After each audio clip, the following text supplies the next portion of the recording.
2026-yilda O'zbekistonda pensiyalar qachon va qanchaga oshadi? Bugungi videoda shu haqida batafsil tushuntiramiz.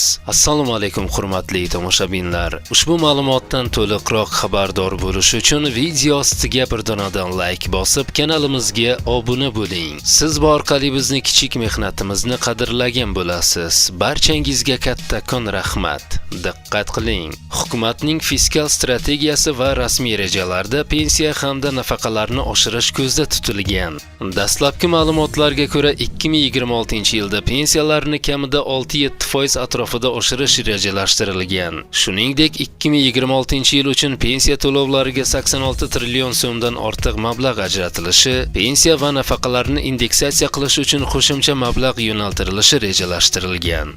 Xo'sh, unda pensiyalar qachondan oshishi mumkin? O'zbekistonda odatda pensiya va nafaqalar yoz oylarida yoki kuz boshida prezident farmoni bilan oshiriladi.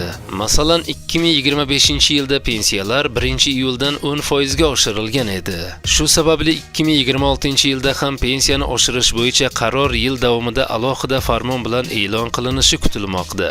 Muhim eslatma, hozircha aniq foiz, sana va yangi pensiya miqdorlari rasman tasdiqlanmagan.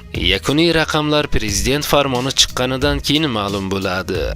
Xulosa qilib aytadigan bo'lsak, 2026-yilda pensiyalar oshirilishi rejalashtirilgan.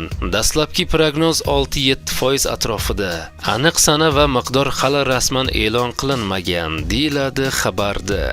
Hurmatli tomoshabinlar, video ostiga bir donadan like bosib, kanalimizga obuna bo'ling.